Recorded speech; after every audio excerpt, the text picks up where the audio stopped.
Second.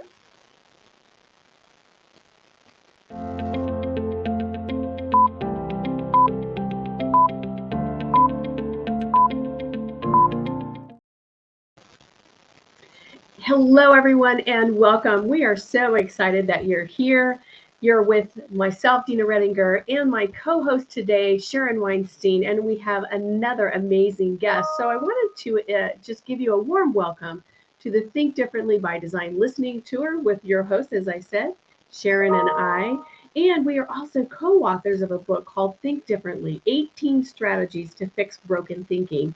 And we invite you to engage with your peers and us as we address issues related to nurses, nursing, and the healthcare workforce. In our studies of those in leadership positions, we found that success happens when we ask the right question and solve the right problem. Our respective healthcare writing careers make us uniquely qualified for this role as facilitators, and we invite you to be a part of a future program by participating in these 30-minute discussions using LinkedIn Live platform. We'll conduct these live interviews on Tuesdays and Thursdays through the first quarter of the year, and I think we're going to go towards the end of March. So our goal is to provide nurse leaders with an opportunity to be heard, to express their opinions, to share ideas, and to tell their stories. Before we start, we want to acknowledge you and to thank you for joining us. We want you to be a part of this. We want you to make sure and post your comments on and be a part of this discussion. And before we start, we want to extend this invitation to people across the globe. So please join us in our chat. So for now, I want to welcome Karen Morin. Welcome, Karen, to our show today. We are so honored to have you today. Karen is the past president of the International Honor Society of Nursing Sigma Theta Tau, retired president emerita at the University of Wisconsin-Milwaukee, and currently a visiting professor at the University of West Virginia, and is a nurse's nurse. West Georgia, right? I'm sorry, West Georgia, excuse me. All right. A Canadian by birth, her nursing career mimicked that of many of us, staff nurse, charge nurse, supervisor, instructor, assistant professor, and so much more. Karen is a fellow of the American Academy of Nursing, the Academy of Nurse Educators, and the recipient of multiple awards in leadership and education. A researcher, author, presenter, she brings a wealth of leadership expertise to today's session. So again, Karen, we can't thank you enough for being a part of this tour today. So welcome. Thank you. Thanks a lot. And I'm a professor emerita from the University of Wisconsin in Milwaukee, just for clarification. And unfortunately, or fortunately, no longer visiting faculty at the University of West Georgia, but I had a great time while I was there developing faculty. So yeah. That's awesome. I can imagine you doing that. Yeah. Aren't they lucky? Weren't they lucky? Thank you. I love that. Well, let's jump in and get to the meat of this listening tour because we want to hear what you have to say. So here's your first question, Karen. As a leader within a professional organization, how did that commitment impact your job and your ability to grow your network? It was a fabulous opportunity, but I will really share with you that as I thought about running for office for Sigma Theta Tau, I had a significant discussion with both my dean and my associate dean for academic affairs to see how we could work. Because what happens if I was successful? How would my work relate to that? And they were incredible. Sigma provides a small stipend, and that stipend was able to help cover. So automatically, my responsibilities were decreased by half. And I think that was significant. So in other words, I had been probably the graduate program director over all of the graduate programs. And we decided I would step back and just be the program director for the PhD program, which was great. And so that relieved considerable responsibility. And I have to say the students were awesome. The students understood when I traveled because my faculty, my colleagues would see me in the hall and say, "Oh, are you coming or going? Where are you?" Because I traveled a lot. And students were incredibly understanding when I taught a course not a course a semester, a course a year. And when I taught that course, I tried to pay particular attention to when I was traveling and letting them know. And they were never, I never got criticized for that. So I was able to maintain my availability as well. The networking as a result of this incredible position is indescribable. I interacted with colleagues. Sharon, I think I met you on this journey. Exactly. In And an airport. In an yeah, airport. yeah, I think in Stockholm or Copenhagen, in the somewhere. Yeah. yeah, and I've traveled. One of my trips, I literally went all the way around the globe. Literally, I started and I just went all the way around and Wow. interacted with individuals from around the globe. So my network has increased exponentially by um, by serving in this volunteer position. Mhm. But I also made a commitment to the organization that if I were successful, they really owned me. That I benefited tremendously personally and professionally from this, and so I really believed that they had access to my time at any point in time. I love that. So I heard a couple things that are really, really important in the very beginning. You talked about having that conversation with the dean of academics, and how important was it for you to state what you wanted? Hmm. Yes, And ask. and We're back to ask. ask. Hmm. Hmm. Exactly. And to think about that, because I mean, from their perspective as well, it positioned them well within Right. the nursing organization, but from a global perspective, because everywhere I went, obviously, part of my title is the academic rank I had there. But yes, being clear, and I really gave considerable thought to applying for this position, for running for this position, and I had colleagues who were so encouraging in the process. Mm, Um, a colleague who's a coach, who said, "No, no, no. Here, you need to do this. Let's have a conversation." So, love it. supportive environment Yep. really played a crucial role in, I think, my success. I love that. And I want to ask you too, when you talk about success, what is the measure of success? What is success? When you talk about I was successful, I was, really, moved along with this. What was the measure of success for you? Hmm. Making operational it's a great question. Making operational your your vision, Mm, your vision of the impact that you can have, whether it's within an organization or at a broader perspective. And so, and then, yeah, making operational that, being able to carry it forward. My colleagues told me, I do not ever remember this, but my colleagues at a previous place of employment said that probably back in the 90s, I said I wanted to be president of Sigma Theta Tau. And I wanted to be president of Sigma Theta Tau because it was an international organization.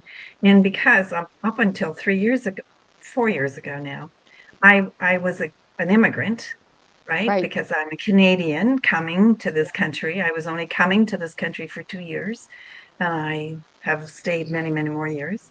And I believed it was important to be able to have that different perspective mhm. at an organizational level. I love that. And I want to ask you too, how did this travel and this experience change your leadership? Yeah. I guess one of the, I'm always I learned so much at my travels. I learned so much about the resilience of nurses, their incredible creativity, their perseverance. And I think as a result, one of the biggest things was, I would say, in my increasing humility. Mm, I think, and transparency. I think it's important to be a transparent leader, but in really being humble, because I've lived in Canada, I've my basic education in Canada, I've lived in the States. These are incredibly wealthy countries, and when I look at what colleagues can do with so few resources, I am always humbled and so increasingly respectful of their ability to be successful despite all the barriers that are placed in front of them. So I think from that perspective as a leadership, I thought one of the other things was that just this increasing appreciation for the commonality of nurses as well. And that we're really driven to, I mean, we're all about providing the best care that we can, whether that's from an educational perspective and I'm educating the best nurse to provide the best care, or whether I'm the CNO or the president of a state nurses association or a country organization. We're really all about making sure that we provide really good care and that we provide we really do provide hang on a minute, I lost my train of thought. Yeah, we provide this unique perspective, and that's something that's global. I mean, when I did work with the World Health Organization with the global standards for basic nursing education, nursing and midwifery education, I mean, having the interaction about listening to their aspirations despite all of the barriers that they would have to overcome, Right. their The setbacks. realization, their realizations that we really needed to do this, that this was aspirational, but we really needed to produce this product in order to give leverage and ammunition to people. I mean, that was an incredible thing. The other thing that I learned as a leader was to listen incredibly. That's not my strength. I tend to, I can put me in front of a microphone. So listening. And I will share with you that I think I learned my leadership style probably only in terms of leadership, how to address difficult issues diplomatically to achieve a common resolution where everybody would believe that they had been heard. Right. So share with everybody how you do that. Yeah, Karen, how do you do because that? that's a really important. Give everybody a tip that they can walk away with, because that's an invaluable skill for a leader. It is. So I would probably say one of my values is inclusion. And so as part of that, I mean, I can remember walking into shortly before a meeting where there was a lot of tension and my colleagues saying, "You're going to run the meeting." And I thought, "Oh, joy. What I'm really not prepared. I tend to be a really prepared person. I'm a little anal retentive, so that is it." But I think it was successful because I was able to say, "Here's what I've heard. Who else has a different perspective?" Being able to provide that, and, "Oh, I've not heard from you, so please let me." I'm always doing it from a respectful perspective. After that meeting, we were doing sort of a debrief over dinner probably, and one of the participants said, "No, but you heard everything that I had to say, and you shared that." And so I think that takes a lot of energy and incredibly being present at the moment in order to be able to process that. It really does. And what a value, when you have to actually ask somebody, "Well, Karen, you know what? I've not heard from you. And we want to hear what you have to say." So you're creating seats at the table for people that may not have taken a seat at the table and had a voice. And you've given them a voice, Karen. Yes. Now you know why, Dina, by the way. When I was introducing Dina to you, even before you came on, I said, "Here's my word for Karen, humble." Yeah. There you go. But she also said another word, and it was kind. And I think people really do respond to people that are humble but genuinely kind. Genuinely kind. That's very, very alluring, and I want to ask you the last question that we have, and this is, you do leadership development.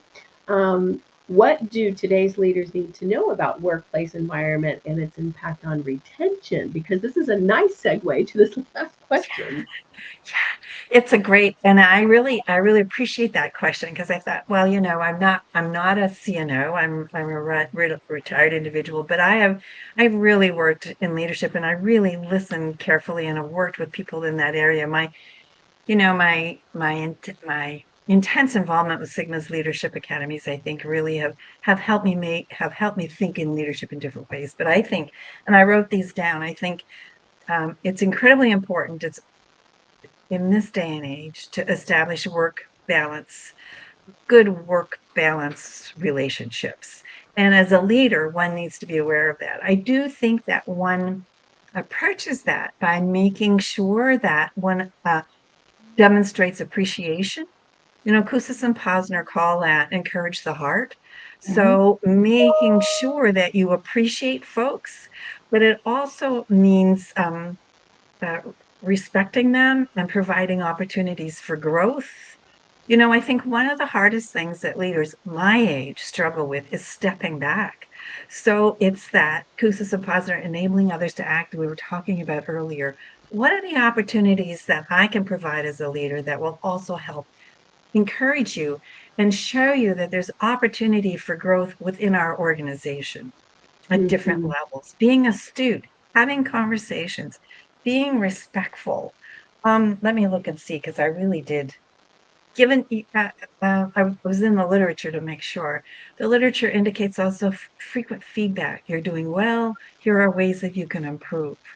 So I think that leaders, whether that's in education or practice, actually, these are practices. I think it's being respectful, it's giving individuals the opportunity to think differently, right? There you And go. and to have a voice. I mean, this is a long time ago, but the I had a student come to my office because she was complaining about something. So I let her complain, and then I looked at her and I said, "And what would you like me to do about it?"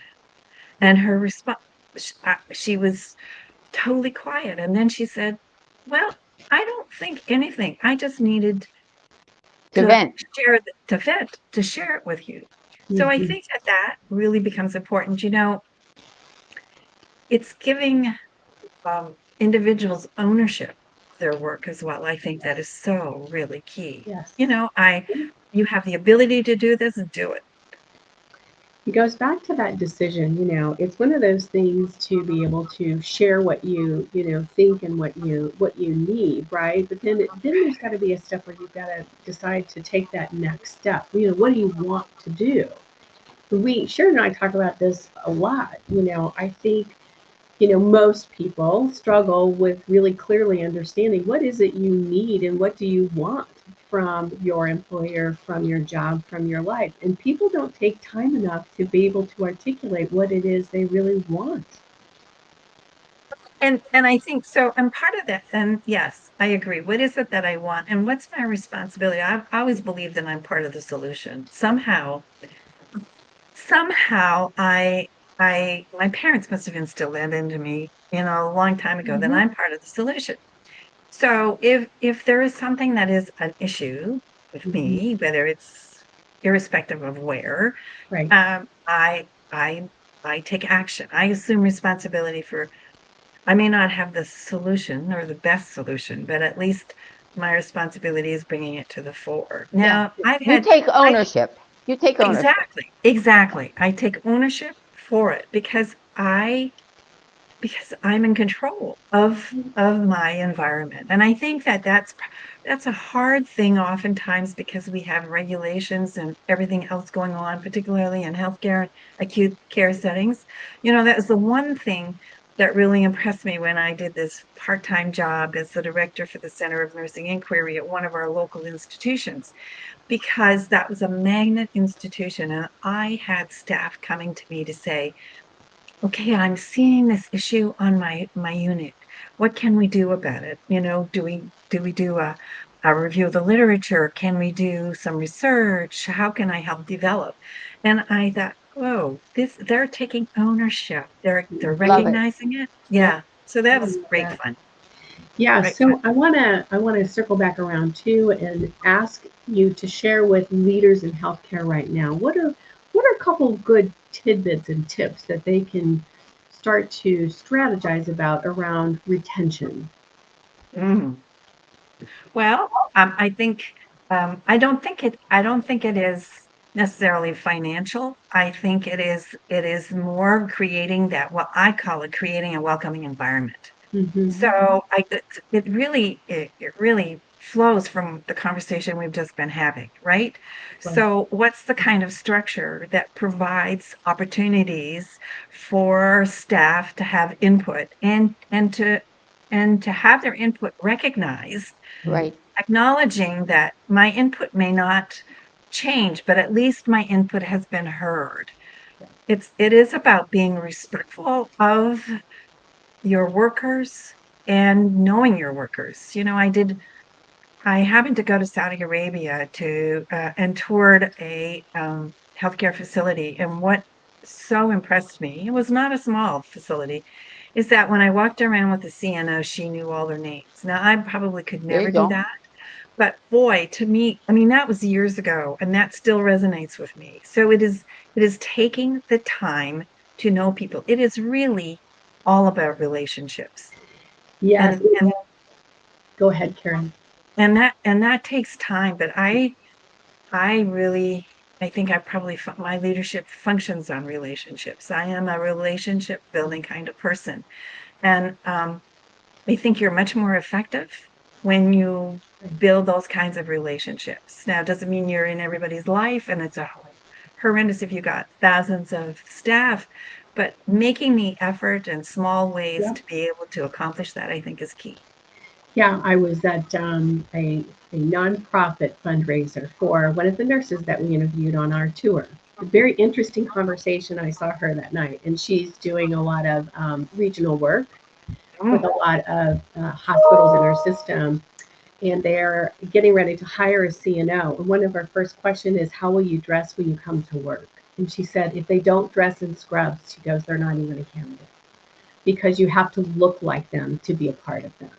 So I wow. thought Wow. that was just very powerful. I'm like, and she is changing things because it's like, I am one of you. We will fix these problems. We will find solutions, and you're going to be a part of it. And I look just like you, and I'm going to work as many hours as you. And she goes in there. So I think back to your point, Wow. you know, you've got to be one of them in order to sometimes see what you can't see. Yes, yes, and then model, you know, so I'm thinking about doing something else, and my colleague said, I said, you know, I don't need this accolade or whatever at this point in my career. And my colleague said, yeah, but on the other hand, Karen, you could sort of serve as a model to see that there's different ways to go about doing Right. things. Yeah. And I think that that's important as well, It Yeah. is. It is. Yeah. really important. I love that. We're coming down upon, our half hour here pretty close. And, I would like to just say thank you. And I'd like for you just to close by just giving person one tip, everybody one tip today from Karen Morin on what you can do to be a part of the change today and put that health back into healthcare. One tip. I think the tip is be aware and own whatever it is that you're seeing. Mm, That I powerful. think is the key. That That's is really the powerful. key. That's a powerful statement, Karen. And if everybody did that, the world would be Yeah. different, wouldn't it? It would be so different. Yeah, Yeah. it would. Yes. You don't have to Wow. be a leader in order to affect the change. I mean, you know, and I think that's important. But I have to own what I'm That's seeing exactly right. and go And so with it. Yeah, essentially, everybody's a leader. So it doesn't matter yeah, what your title is, everybody's a leader. Step in, exactly. take charge of the things Step that you in, think own you it, want and to do. just go do it. Just go do Go it. But do it. lead by example. Yes, Yes, lead by example. absolutely. Yeah. Yeah. So, Sharon, I want to give you the opportunity to close us today, even though I know you just came back from the dentist, but I don't Right. think you could do that for us. So, you close us out, Sharon. I want to thank you, I Karen. would be happy to do that. Thank you. Yeah.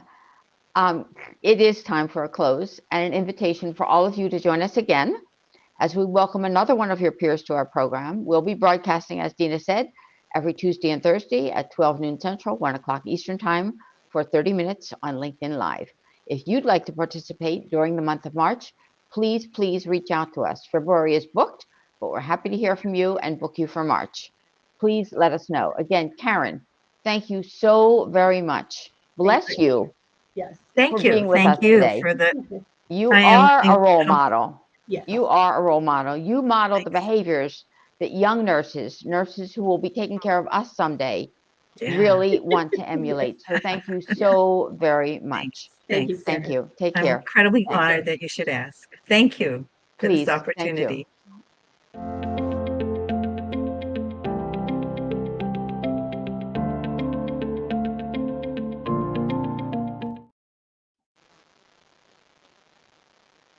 Thanks. And